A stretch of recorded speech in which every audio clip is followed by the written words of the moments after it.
Salam, selamat pagi dan selamat berjumpa kembali di channel TBKK Jupiter Tinambunan. Firman Tuhan pada hari ini di hari yang ke-309 tanggal 4 November 2024 diambil dari kitab Kolose pasal yang ketiga ayat 12 dengan perikop hidup sebagai umat Allah, dengan nats atau ayat pada hari ini. Karena itu sebagai orang-orang pilihan Allah yang dikuduskan dan dikasihinya, kenakanlah belas kasihan, kemurahan, kerendahan hati, kelemah lembutan, dan kesabaran. Itulah firman Tuhan hari ini. Kemudian kita masuk dalam bacaan pagi diambil dari kitab Ester pasal 1 ayat 1 sampai dengan 8 dengan perikop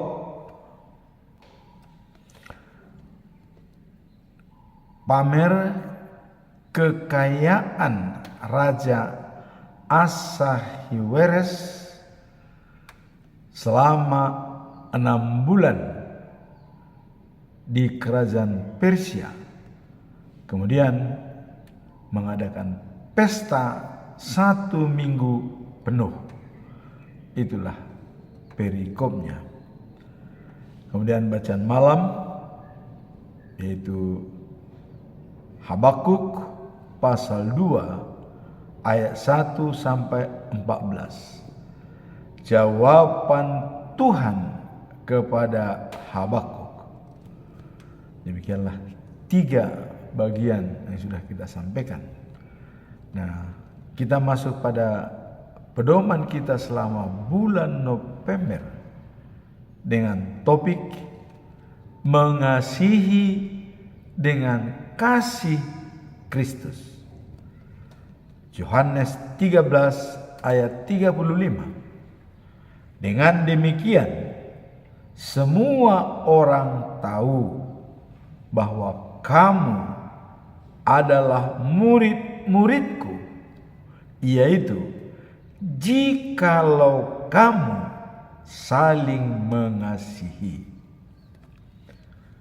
Murid-murid Tuhan Yesus disinonimkan dengan orang-orang yang saling mengasihi.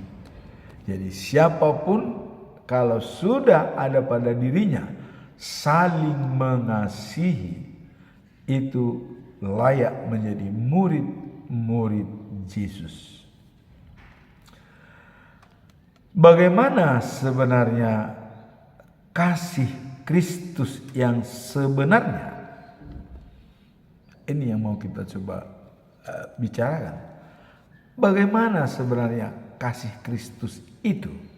Ya, nah, kasih Kristus adalah yang tak bersyarat, penuh pengorbanan, dan membawa pengharapan bagi umat manusia.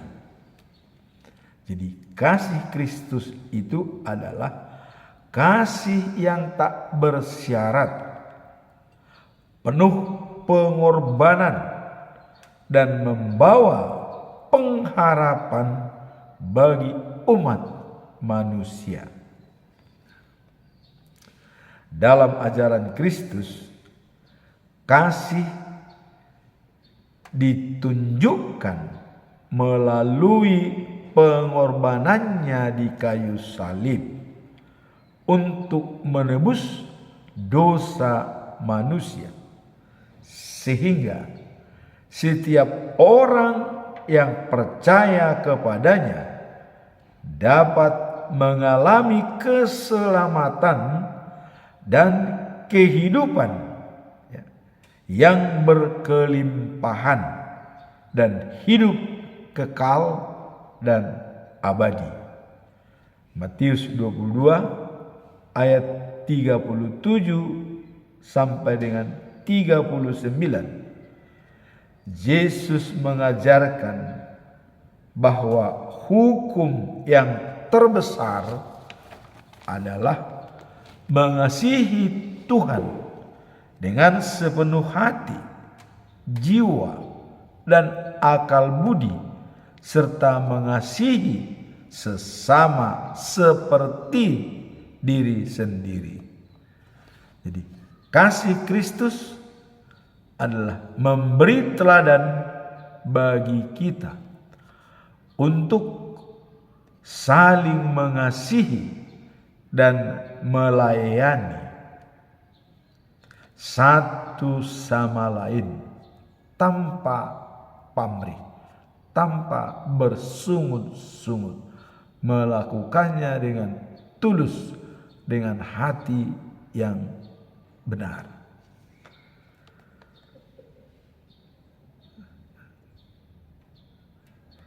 Hal ini tercermin dalam tindakannya pada waktu Yesus mencuci kaki murid-muridnya. Yohanes 13 ayat 14 sampai 15 menunjukkan bahwa kasih sejati melibatkan tindakan konkret dalam membantu dan menghormati orang lain. Itulah kasih sejati. Jadi adanya melibatkan tindakan ya, yang konkret dalam membantu dan menghormati orang lain. Kemudian sebagai pengikut Kristus, apa yang harus kita lakukan? Ya. Jadi sebagai pengikut Kristus perlu mengimplementasikan kasih itu dalam kehidupan sehari-hari. Jadi sebagai pengikut Kristus dijabarkan atau diimplementasikan kasih itu dalam kehidupan sehari-hari.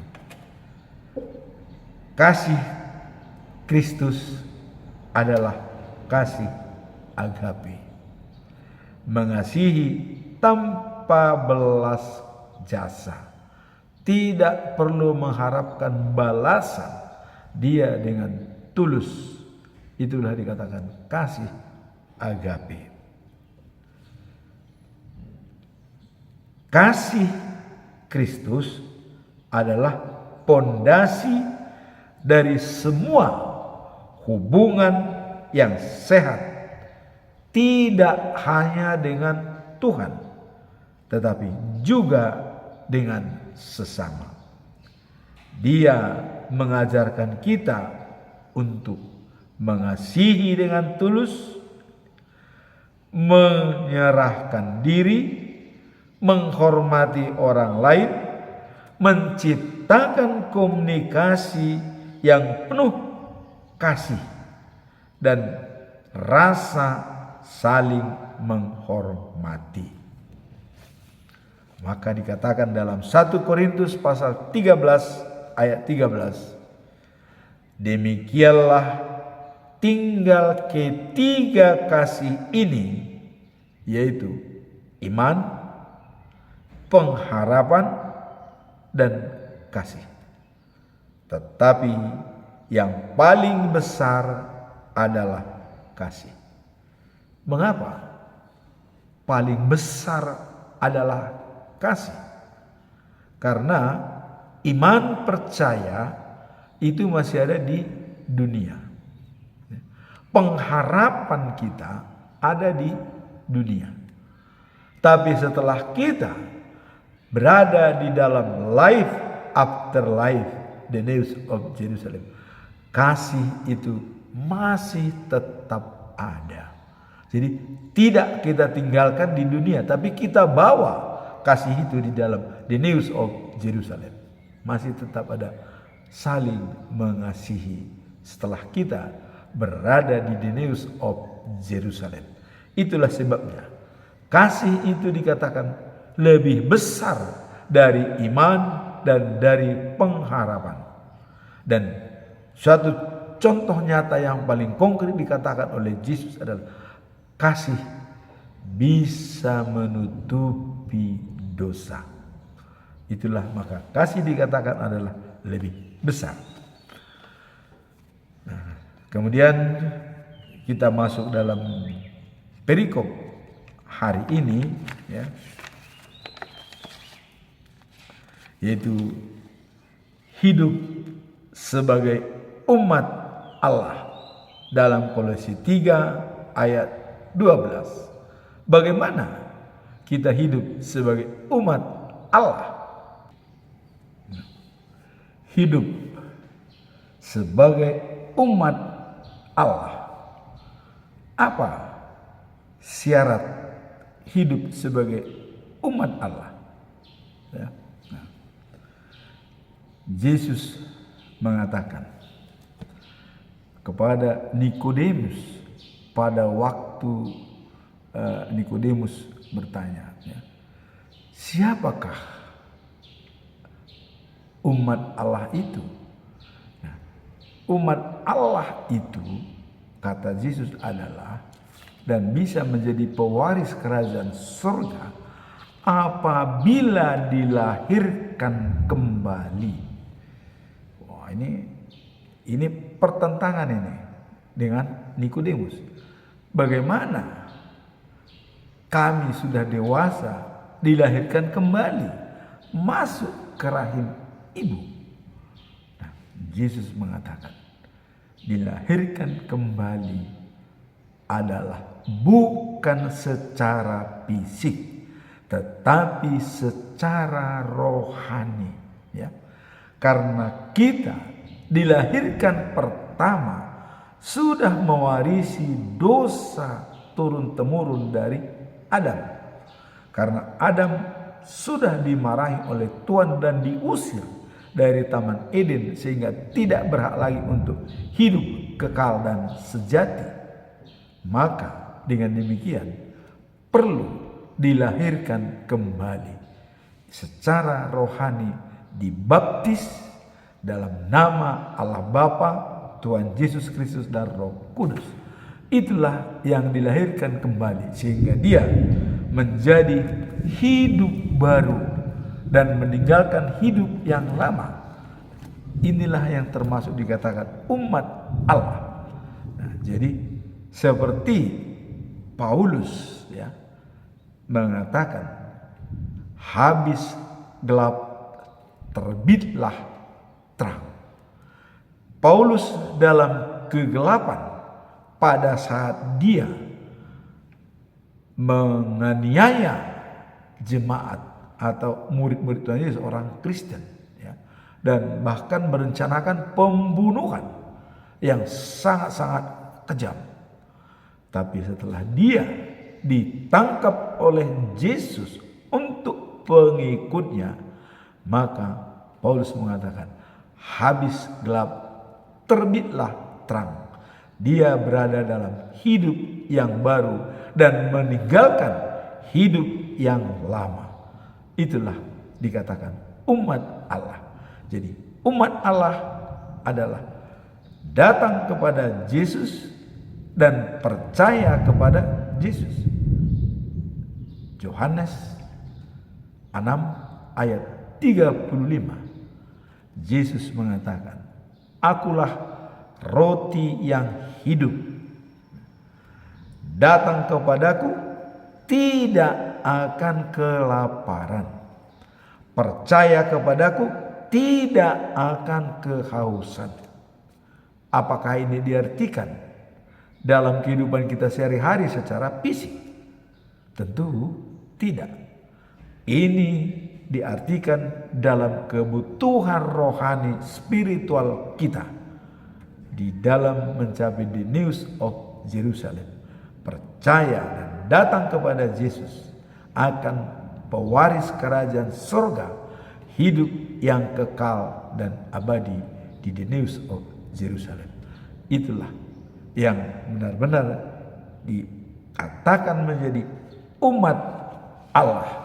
Nah, seperti dalam Kolose ya, dikatakan pasal 3 ayat 12, karena itu sebagai orang-orang pilihan Allah yang dikuduskan dan dikasihinya, kenakanlah belas kasihan, kemurahan, kerendahan hati, kelemah lembutan dan kesabaran.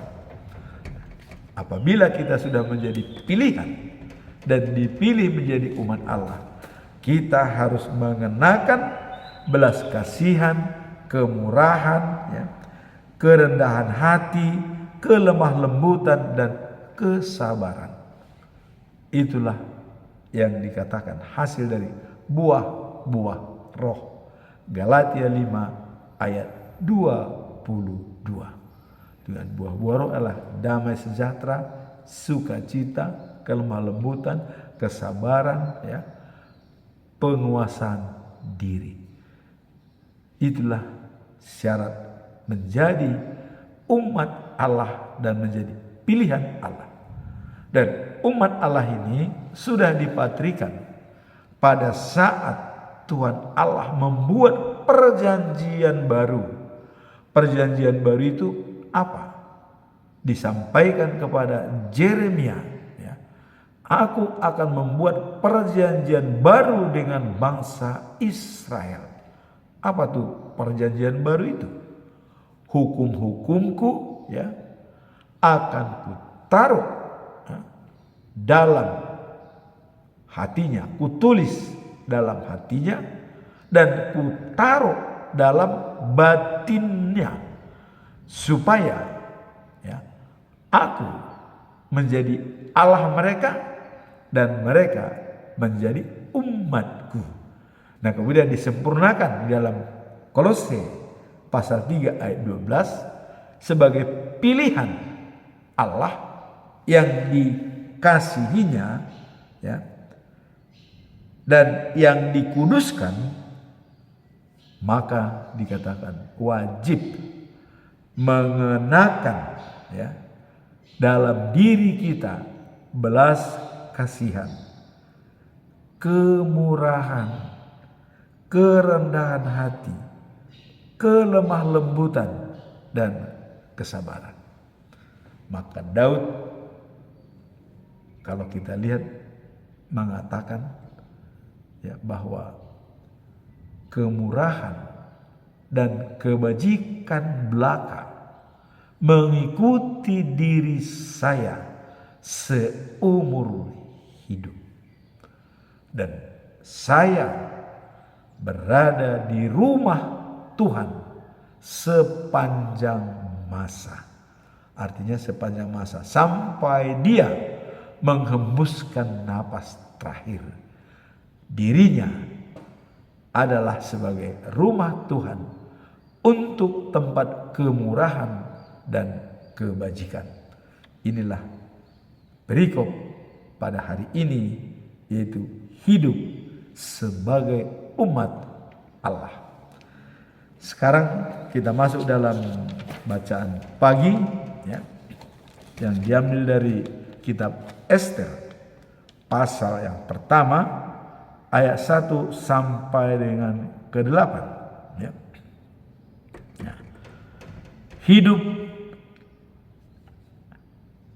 di dalam kitab Ester, ya, adalah mengatakan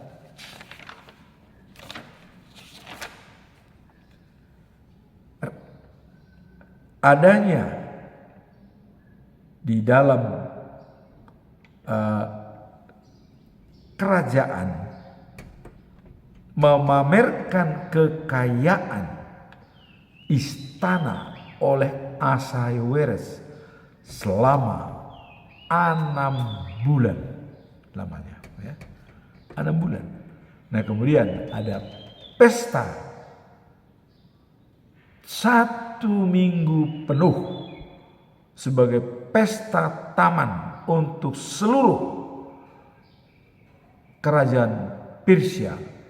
Gubernur dan pembesar-pembesar bercampur baur dengan si kaya dan si miskin. Itulah dalam hal Ester pasal 1 ayat 1 sampai 8. Nah, mari kita lihat. Persia kerajaan daripada Ahasweros, dan ibu kotanya adalah Susan. Nah, Ahasweros raja Persia ya, yang memimpin 127 provinsi dari India sampai ke Sudan.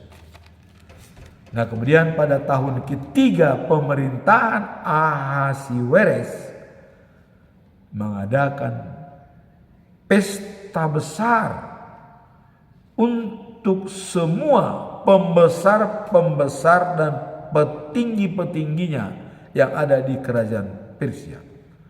Jadi para panglima Persia dan media hadir juga pada pesta itu. Jadi panglima, gubernur-gubernur hadir dalam pesta itu. Nah, kemudian 6 bulan lamanya raja memamerkan kekayaan istananya dan kemegahan serta keagungan kerajaannya. Bisa kita bayangkan ya, memamerkan kekayaan selama 6 bulan. Wah, setengah tahun ya, hanya pamer kekayaan, pamer keagungan, pagung kehormatan, menunjukkan kekayaannya. Ini loh, kekayaan kami adalah seperti ini. Nah, inilah yang memang ya, Nebukadnezar raja pertama itu adalah menghancurkan Yerusalem dan membawa emas dari semua harta-harta dari Yerusalem. Apakah itu dipakai? Ya, kita tidak tahu. Tapi yang jelas Ahasweros memimpin 127 provinsi dari India sampai Sudan. Maka mereka mengadakan pesta. Tapi sebelum pesta, diadakan dulu pamer kekayaan, pamer boleh dikatakan mungkin ya termasuk keangkuhan lainnya karena kerajaan dia selama 6 bulan. Kemudian setelah itu baru raja mengadakan pesta taman untuk seluruh rakyat di Susan, baik kaya maupun yang miskin. Pesta itu berlangsung selama 1 minggu penuh atau 7 hari ya, diadakan di taman istana raja. Jadi habis pamer kekayaan, diadakan pesta di istana raja.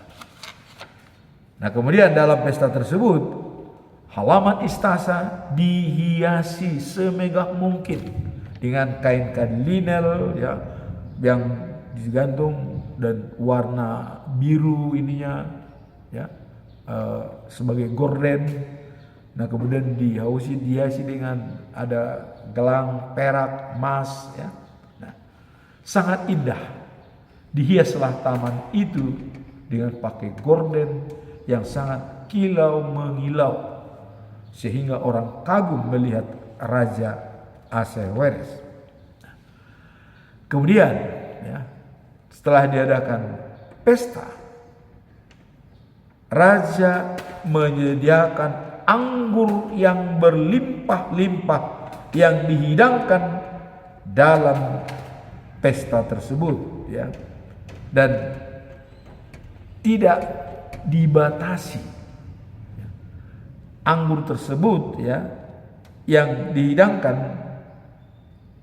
dalam piala-piala emas beraneka ragam. Jadi piala-piala emas itu banyak ya, ya mungkin ratusan karena tamu pun sangat banyak sekali ya.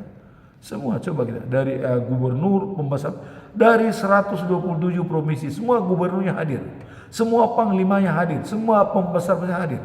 Jadi ribuan Jadi ribuan piala emas itu disiapkan untuk anggur, dan anggur tersebut diminum bebas, tidak dibatasi dan tidak dilarang. Artinya ada pembatasan, hanya sampai tidak diberikan kebebasan untuk minum anggur tersebut. Nah, kemudian para tamu tidak dibatasi anggurnya atau dipaksa minum. Jadi tidak dipaksa minum dan tidak dibatasi minuman yang akan minum. Artinya diberikan kebebasan kepada semua orang yang datang.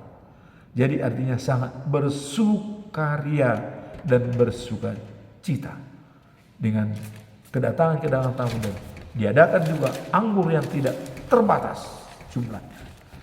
Nah, kemudian yang paling penting dalam hal ini ya, bahwa raja ya memberi perintah kepada pelayan-pelayan istana supaya setiap tamu, setiap tamu dilayani ya menurut keinginan masing-masing. Jadi peserta pelanggan ya, semarak dan sangat-sangat meriah.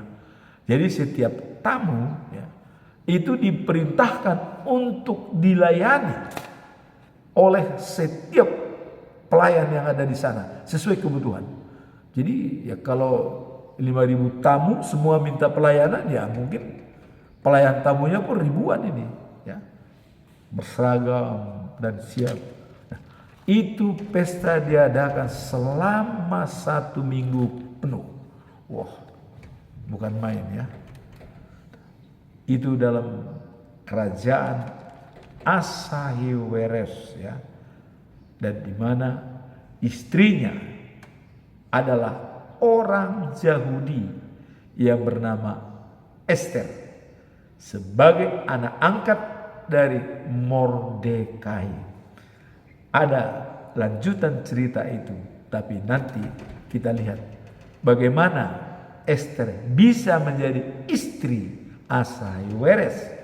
Kita lihat episode berikutnya ya, dengan mengganti Wasti yang pertama ratu. Tapi karena Wasti tidak menurut perintah raja, maka dibikin sayembara untuk memilih ratu buat Ahasuerus.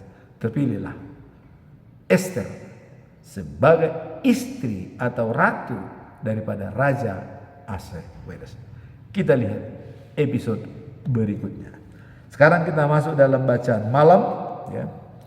Diambil dari Habakuk pasal yang kedua ayat 1 sampai 4. Jawaban Tuhan kepada Habakuk.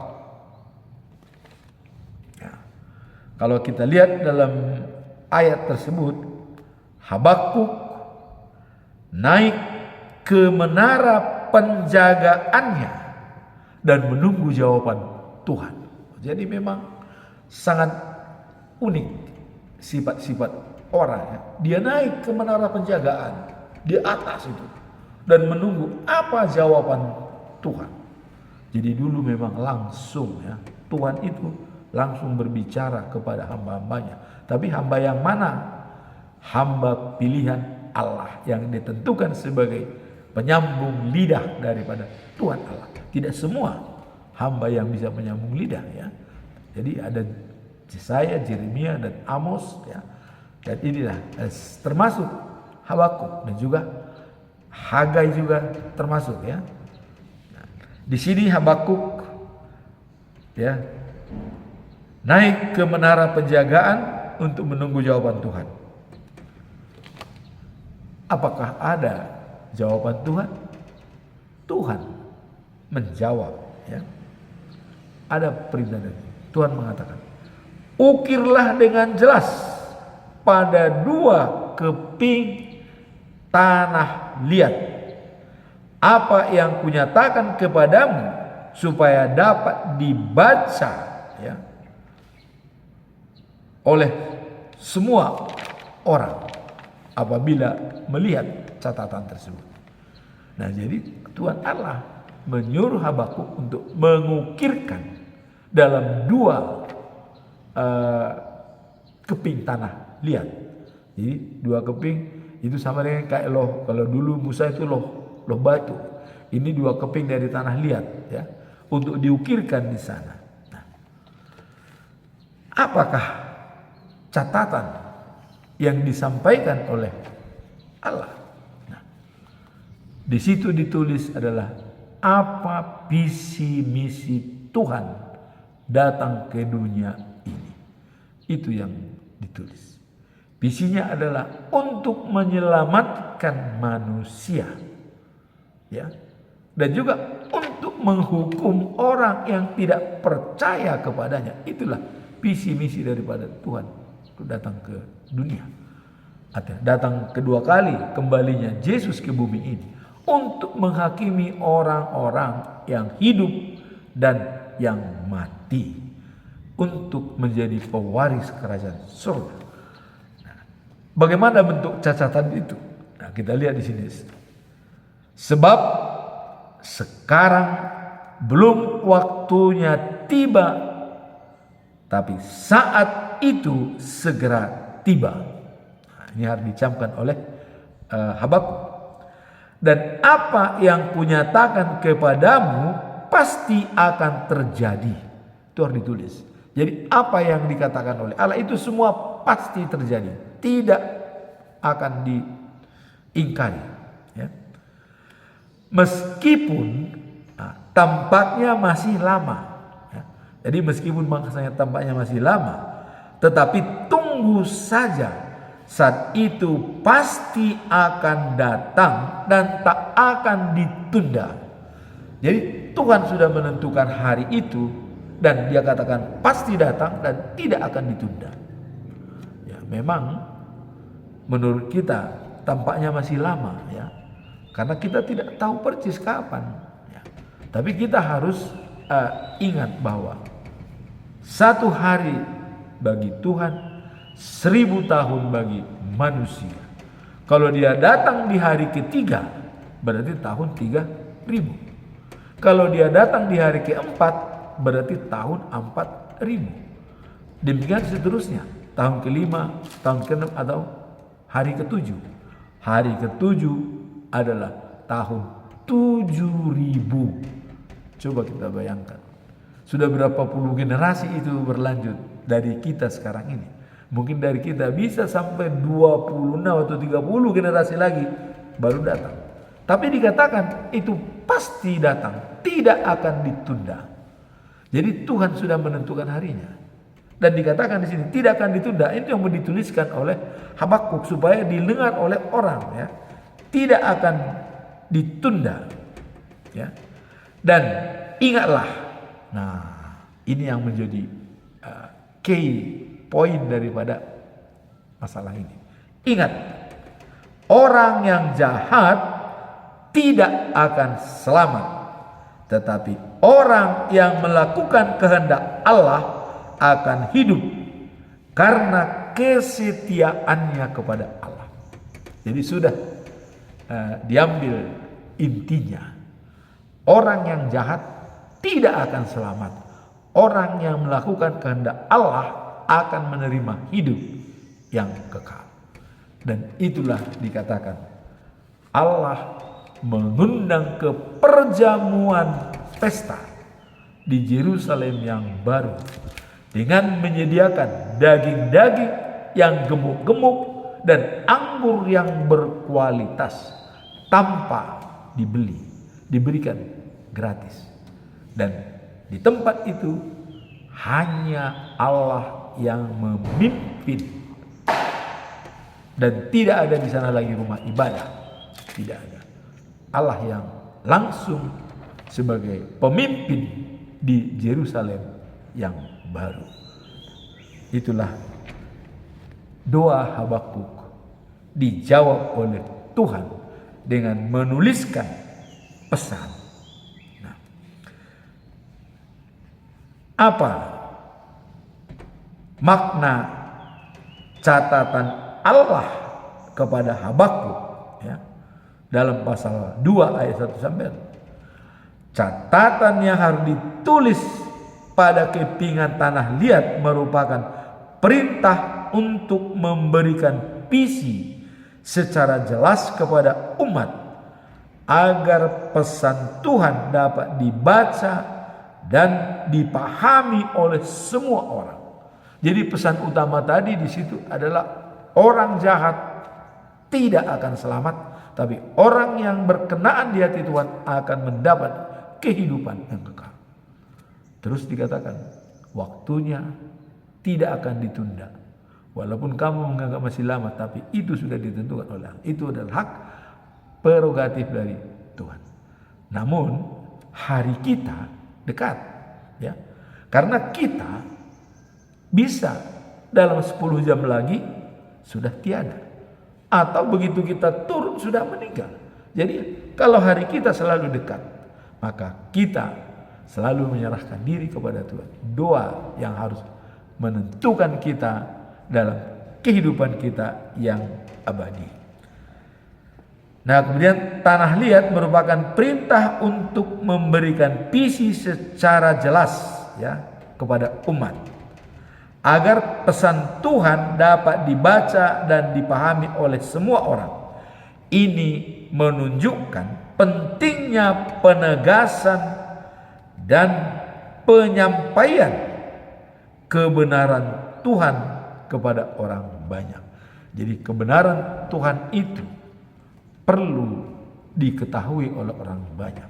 Jangan katanya, tapi langsung dengan firman Tuhan. Nah, bagaimana bunyi catatan Habakuk? Nah, tadi sudah kita baca catatan tersebut untuk ditulis kepada Habakuk, ya. Pesan bahwa visi tersebut akan digenapi pada waktunya, itu kuncinya. Dan ia menggambarkan pentingnya memiliki keyakinan akan janji Tuhan, meskipun mungkin tampaknya lambat dalam pemenuhannya. Jadi yang penting kita yakin seyakin-yakinnya bahwa hari Tuhan itu pasti ada. Kemudian yang dikatakan Tuhan tadi adalah orang jahat tidak akan mendapat keselamatan, tapi orang yang berkenaan di hati Tuhan akan hidup kekal dan sejati. Itulah firman Tuhan. Nah, maka selalu saya mengatakan, apa pesan Yesus, ya? Akulah roti hidup. Datang kepadaku tidak akan kelaparan. Percaya kepadaku tidak akan kehausan. Kenapa antara haus dan lapar dicontohkan oleh Tuhan Yesus? Karena itulah yang membuat kita hidup secara fisik.